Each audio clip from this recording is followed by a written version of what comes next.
Hey, Hey, there we go. yay. I was like, why can't I hear her? Hey, um, How are you sorry. doing? Oh my goodness, it has been a week and a half.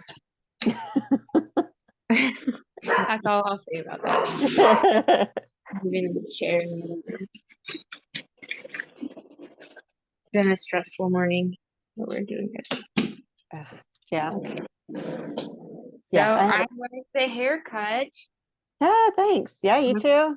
gonna say we're both rocking like really short cuts right now. Yes. Oh my goodness. Yeah. And ugh, like I just totally shaved my head and I was like, I want to try it. Huh. And, you know, I had, I don't know, more people than I was comfortable with. Maybe I'll say it that way. That were unhappy with me for about it. And I'm just like, ugh. And also my hair grows back so fast. So I'm just like, October, I have a shocking hairstyle. And by January, oh, nope, Like, it's oh, just a cute. cute little pixie cut. And I'm just like, Yeah, okay, y'all, seriously, this is not y'all freaked out for no reason. right. It was funny. I was gonna cut this myself, and so I said to Grant, I was like, I'm gonna cut it really short. Are you okay with that? He's like, I guess. And then I said, but I have to tell you, the backup plan, if I do a bad job, is I'm just gonna shave it. And he was like, I'm not okay with that. I was like, well, that's just the plan. So Kind my of sister informing you. yeah, my sister-in-law ended up cutting it and it looked pretty cute. And actually for a long time I've been like, I'm gonna shave my head someday. I feel like this cut like scratched that itch enough. Like I'm like, I like it and it's really short and I probably won't shave it unless I need to. I mean, I would, but I'm just like, I don't feel the need anymore. Like I Yeah, got it yeah. really, really short and I liked it and that's about like I'm content with that. But yeah, it was funny. He was like, I'm not really okay with that. And I'm like, if it looks bad, that's the option. So it's like, it's not going to get much shorter without getting shaved. So that's the backup plan. Yeah, I don't know. Yeah, it did not last that long, and it was just like I don't know. And and part of me is like a weird part of me is like, oh well, like that, it just came and went, and I was just like, okay, now I have a normal haircut. All right. Yeah, right. You know, people get all upset over silly stuff. It's like if Yeah. you had waited 2 weeks, it wouldn't even look the Yeah. way you're. Yeah, But exactly. Yeah. mine, I feel like, is growing really slow. So I cut it in Thanksgiving week, and I feel like it looks pretty much the same. So that's kind of fascinating to me because I feel like all the other cuts they grew out quicker, where it was like the shape was weird, and now I'm like this just looks the same to me. So we'll see. Interesting. I'm Yeah, I'm ready okay. to go back out though. I'm like we're gonna go back to long. It's gonna take a long time because my hair does grow slow, but I think I'm done with the super super short hair.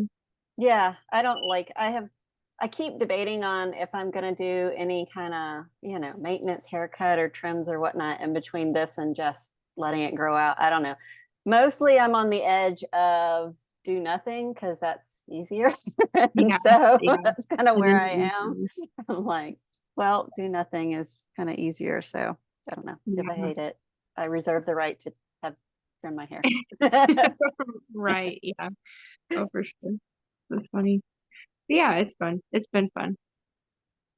Okay, so we're recording this, Yes. and um, the whole idea was that we've been sort of talking on and off for a while now about, I don't know, like something in the space of we're both members of the Church of Christ, and we both are like really interested in sort of women's issues and body literacy and like youth body literacy and I don't know, like lots of things sort of in that sphere, I guess. Yeah. And we had even kind of talked more specifically about like developing youth body literacy curriculum, like kind of that's in sort of a Church of Christ, Christian vein kind of thing. And I don't know, we're both sort of, well, I'll speak for myself. I am overwhelmed with possibility. And so, That's a good way to put it. yeah. And so Yeah. I was like, I don't know, like I feel like, well, let's just start with a conversation and kind of see where that goes. And so that's what this is, and I'm recording it with the thought that maybe we'll share it. I don't know, we'll figure it out. Okay. um so yeah, so I think, assuming maybe that we share this, we'll both give kind of like an introduction about who we are. Okay. Um, I'm Tammy Stroud. As I said before, I'm a member of the Church of Christ. I currently live in Savannah, and I'm a member of the Central Church of Christ in Savannah. Um, my husband, at various times, has been a youth leader, a deacon, a part-time preacher. Currently, he's a deacon in the church. And so, I don't know, like in our family life, we're sort of actively involved in what the church is doing. And that's sort of our sphere. Um, I teach fertility awareness. I'm trained in multiple fertility awareness based methods. I also do continuing education training for other fertility awareness based method instructors. And yeah, and I've worked as a doula, and I don't know, this is just like a big geeky interest of mine. And so, yeah. I was gonna say it at least makes sense to be an interest for you because like I'm listening to your credentials and like, yeah, this is all like in line with what you do. And for me, it's in line with interest, but it's not in line with like what I do day to day. So it's kind of interesting to think about. But um I guess I'll do my intro. My name is Kathryn Fuller. My husband is currently a youth minister. When we um were in college, he was studying to be a preacher. And I got a Bible degree because at the time I was like, well, I kind of like you. We'll probably get married. So I thought a Bible degree would be good for a preacher's wife to have. And I will say that's been pretty accurate. I think that was a decent call on my part. Um, but as far as work, that's made it challenging to figure out what I do. So I've picked up like administrative stuff and I've picked up some accounting type work, and that's what I do most of the time now. Um, Eventually, and this is where my interest comes in, eventually I would like to go back to school and be a counselor. And I specifically want to work with marriage and families. And so that's where this lines up with me is my interest is in how do we make families more functional, and how do we help families break cycles, because there are plenty of generational cycles where misinformation gets passed down or things just don't get talked about and problems grow or get worse because nobody talks about them. And so for me, I think it's important we do start talking about stuff that's kind of uncomfortable and scary and um important. So that's me. Oh, I love that. Like, I don't know, like, how do we make families more functional? I just wanted to high five you right there. I was like, Yeah. yes, exactly that. Yes. Yeah. Yeah, I super love that. And like for me, like, I don't know, like I hear you saying, like, you're like, I don't know why I'm here, but like, and I'm like, no, like you are so well read on this topic, and like you have so much good thoughts to say in the sphere of this. I'm like, you are exactly the right person to be having this conversation with. That's So yeah, encouraging. no. Thank you. So I don't know, like I don't have anything planned specifically to talk about. So, but my thought is like maybe we could think about um just along the lines of like, especially in the Church of Christ, what do we wish, I don't know, like parents were having conversations with their children, or groups were having conversations with, I don't know, like couples, women's studies, men's studies. I don't know. Like, what do we wish was being Different. said that's not being said, I guess? The first thing that comes to my mind is with parents. And I think, um, for me, when I've thought about it, I've thought about if I could make curriculum for a parent as far as how to talk to your kids or what to talk to your kids about, that's kind of where I've thought and where I've considered what I would want to say. Um, because, it's important that your kids are talking to other people, but at the end of the day, as the parent, it is your responsibility to prepare your child to be an adult, to prepare your child to be a parent themselves. And kind of along even that same line of thinking, I think what happens a lot of times, I think, talking about generational patterns is, well, my mom never taught me, so I don't know how to teach my daughter. And we kind of leave it there with, well, I don't know, so I can't teach. And what I would want to empower parents to do is to say, I don't know, and I want to teach my kids, so I am going to teach myself so then I can teach my kids. And that's where I think a lot of us could start is if I am uncomfortable using words, then maybe I need to teach myself that words are okay to use. So then I can talk to my kid without it being uncomfortable or awkward. We don't talk about stuff because it's awkward. The things are awkward because we don't talk about them. And so we just put blankets over stuff so we don't have to think about it, and it makes it worse because then I'm uncomfortable. So then my kid, when they're not uncomfortable, they're thinking, oh, should I be uncomfortable? And they either go to this, I should be very uncomfortable, and then they start hiding stuff, or they go to the, well, I shouldn't be uncomfortable, and because I am, I just don't line up with my parents. So I'm going to go do whatever I want to do, regardless of what my parents think or say or do. And we don't really want either of those. I think as parents, a lot of us would lean to, okay, well, I'm okay with it if they just cover stuff up and they pretend like they're not sexually attracted to people. They pretend like they're not interested in whatever. And I think that's just as unhealthy, but we think that's okay, and that's, I get it. We don't want Yeah. our kids to be running around having sex, but it's not healthy. It's not healthy to go into a marriage and say, I've never thought about this at all. Or Yeah, yeah. I thought about it and I thought, oh, I shouldn't think about this, so I'm just gonna not. And then I get married and it's like, this is scary or Right. It doesn't magically uncomfortable. go away. Like if you Right. shut down all sexual feelings and then magically you're married and oh, I can be Oh, sexual. Like it does not, that's not how it right. works. So yeah. And truthfully, sometimes we say, oh, well, that's fine. The husband is gonna enjoy it and you don't have to. And one, that's sad. Two, your husband wants you to enjoy it. He's not wanting to be the only one that enjoys spending that time together. And so, one, gross, sad, two, just wrong. It's incorrect. And so, that's just the kind of things that get passed down because people don't want to talk about it.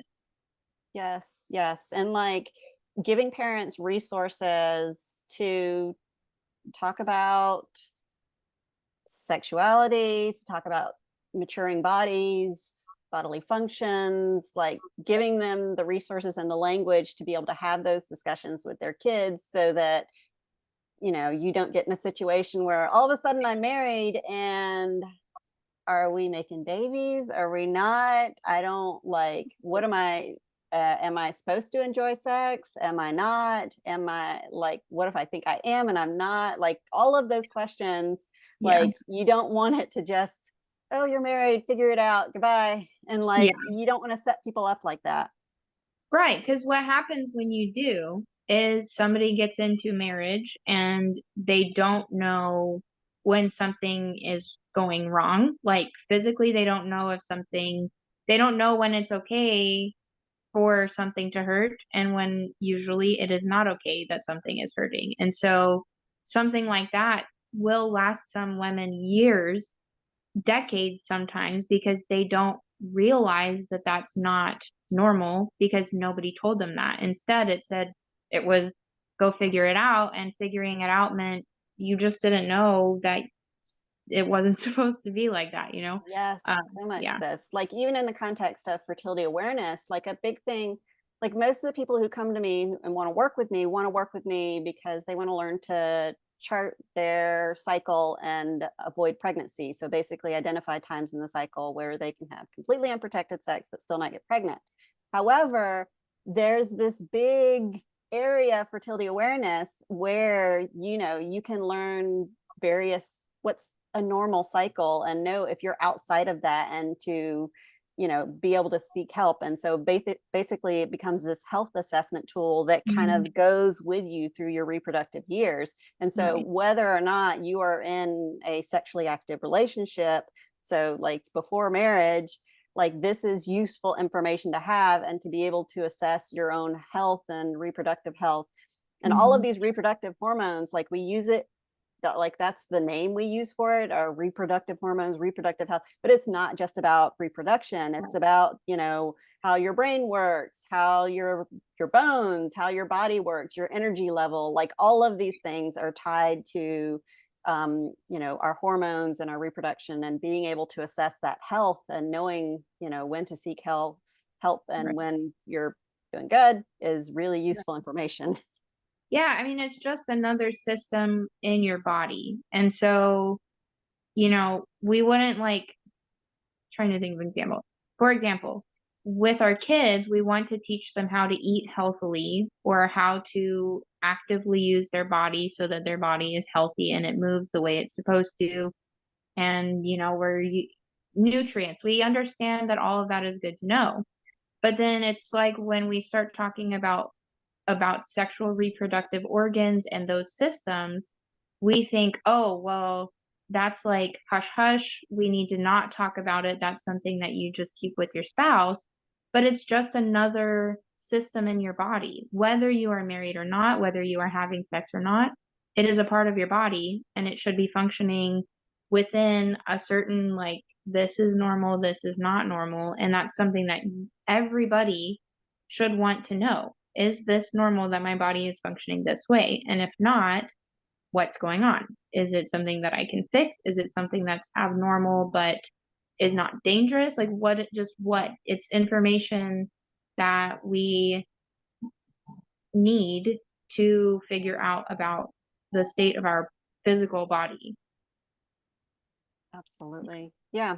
So, I mean, I don't, and I think the, I don't know. I think the thing for me, the tension for me is seeing that need for accessibility to information and just sort of feeling overwhelmed with like getting information out, and I don't Mhm. know, helping people, and also that tension between like sort of doing that sort of work but also being available for my family. And I have real things in my life I need to you know have boundaries around and protect, and my home life and things like Yeah. that. So I don't know, the tension between trying to figure that stuff out, and yeah, that's sort of Yeah. where my brain is.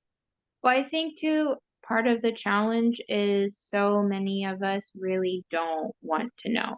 Mm. And um I think that just comes from this understanding like it has to do with sex and therefore it is not to be talked about, and or it's shameful to talk about.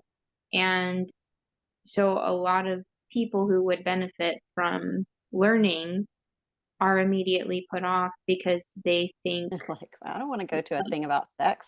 yeah, like that's uncouth, that's like improper. We don't talk about that. Um, and I think a lot of it really just comes down to people just need to take responsibility for themselves of the things that they need to know. And so to your point, we could work on, being more available, more having more resources, but at the end of the day, the people who are interested are going to be the ones interested, and those who are not are not. And so, kind of to go back to an earlier question you asked, that's where I think, if we're talking about teaching children, I think it starts with parents, but then parents reparenting themselves to understand that it's okay to talk about.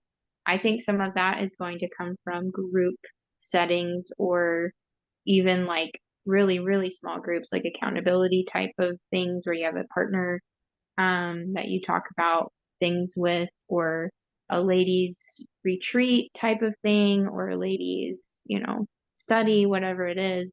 Um, but that's in thinking about like a model, that's what I would think the model would be to me, is your model is the parent and the child talk together, but then the parent, in order to be in a healthy, you know, um, aware place, they might need to start outside of themselves with a group of people that is comfortable talking and learning just factually. We're not talking about like weird, gross stuff, but just talking about the physical body, and talking about hormones and how hormones work and all that stuff. And so, does that make sense?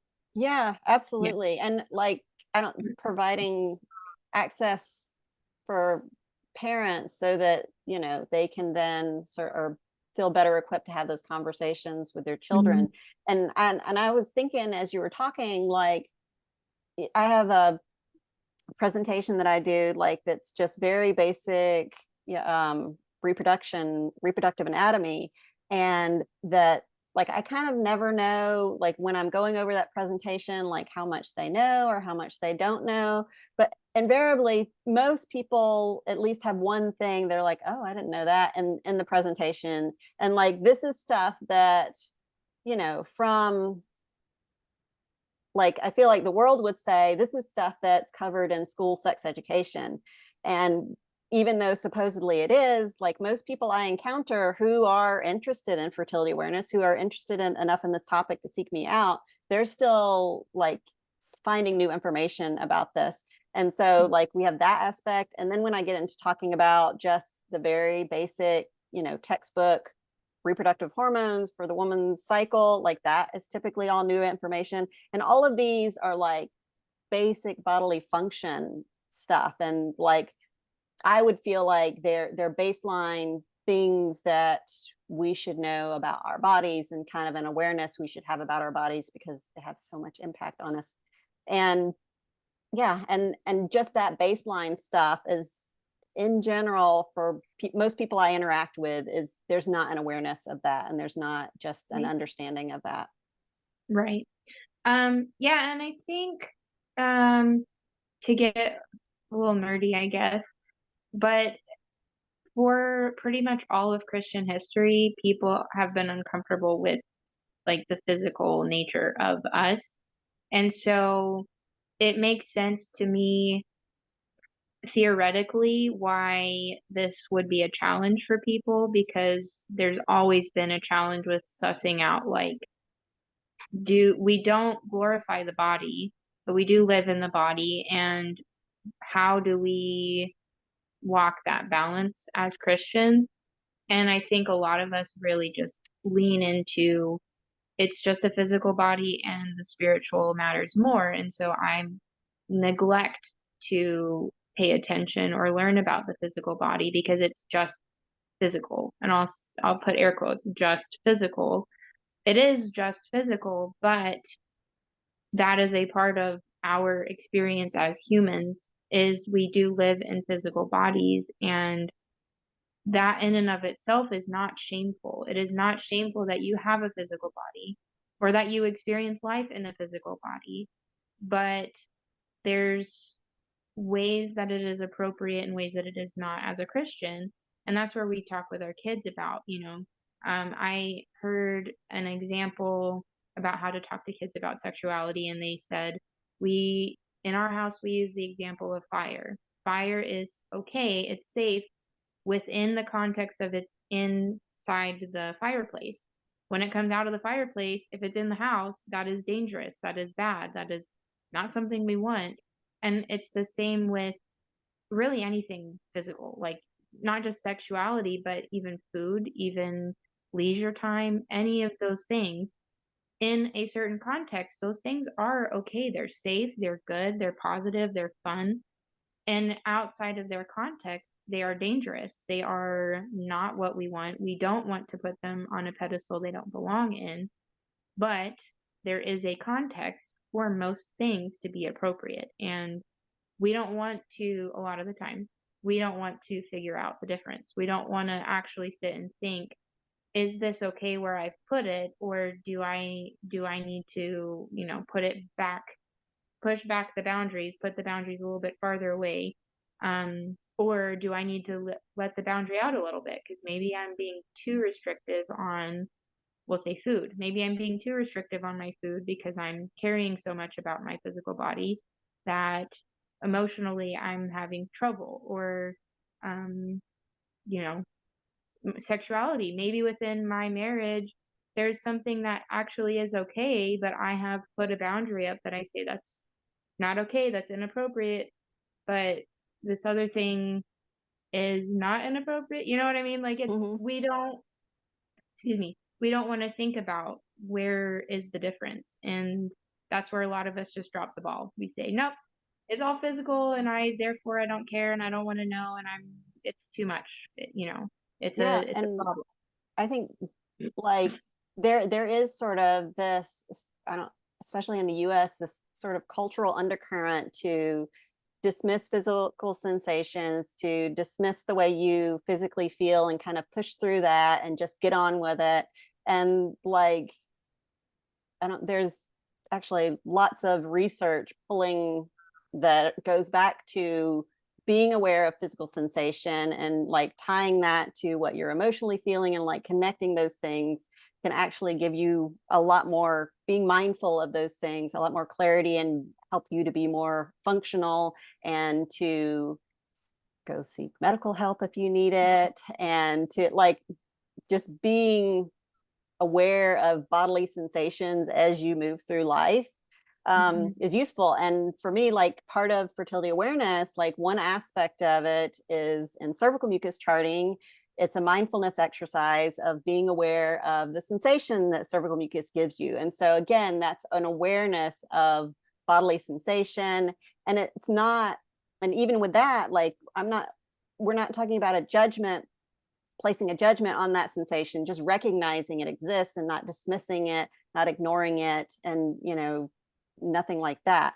So Mm. yeah, I'm fascinated by this idea of, I don't know, like opening up the conversation uh, to be more about, well, to understanding like our bodily awarenesses and I don't know, just having the conversation about it, like Yeah. recognizing that we are physical beings, like this is the way we're designed and our bodies are really cool, like especially if you geek out into fertility awareness stuff, the way it works is fascinating and the design and like an example that always comes to mind is that there's certain types of cervical mucus that actually filter out unhealthy sperm. Like the design in tandem is fascinating. And these are physical design properties that we have been given by God. And so to dismiss all of that, and feel like we can just be these intellectual, quote, only spiritual beings, I don't think is the way we're designed to live in this earth. Mm-mm. No, and it's you use the word suppress, I think, and that all I could think about was with mental health. When we suppress things, they get worse. And um that's really at the heart of addiction is we're trying to suppress how we feel a lot of times in our physical bodies. And so we create so many problems by trying to suppress things. And how many marriages have suffered because that is exactly what we do. We try to suppress how we physically feel, we try to suppress how we're feeling sexually, how we're feeling emotionally, and we try to just push through stuff. And addiction doesn't just look like substances. Addiction also looks like the only place I feel comfortable is work, so I'm just going to go to work all the time. It also looks like The only place I feel like I'm contributing is when I buy clothes for my family. So I'm gonna go buy clothes all the time and I spend all my money on clothes. And addiction looks like so many different things. And at the core, it's just I'm suppressing how I feel with something else so that I don't have to think about it. And we do that in our families, we do that in our sex lives, we do that with our children where, I'm feeling overwhelmed and so I don't know how to handle that and so I yell or I go to another room and I stay there and my kids are left alone for hours because I can't handle how I'm feeling and I just suppress it instead of thinking about it and asking myself how do I feel this? How do I honor it and how do I let it go? How do I move past it? It all relates to this idea that we just don't talk about it. It's shameful. It's not appropriate. And is it appropriate? A lot of times it's not as inappropriate as we think it is. Hiding stuff lets it grow, lets it get worse. And if we talk about it, things can get better. Yes, so much that. I didn't think we would go on this topic, but yes, I can absolutely see the thread. Yeah, very interesting. Awesome. Okay, I think I'm feeling good. Like, let's pause for today and Okay, then, yeah, great. and we'll let that be for today. And then we'll figure out when we're going to meet again and go from there. But yeah, Okay. I'm really liking what we're doing. And I Okay. think this is useful. I think this is useful just to have these conversations and kind of get, I don't, I don't know, Feedback. be more open about this. Yeah, yeah. I agree. And next time, I will probably wear something different. No worries.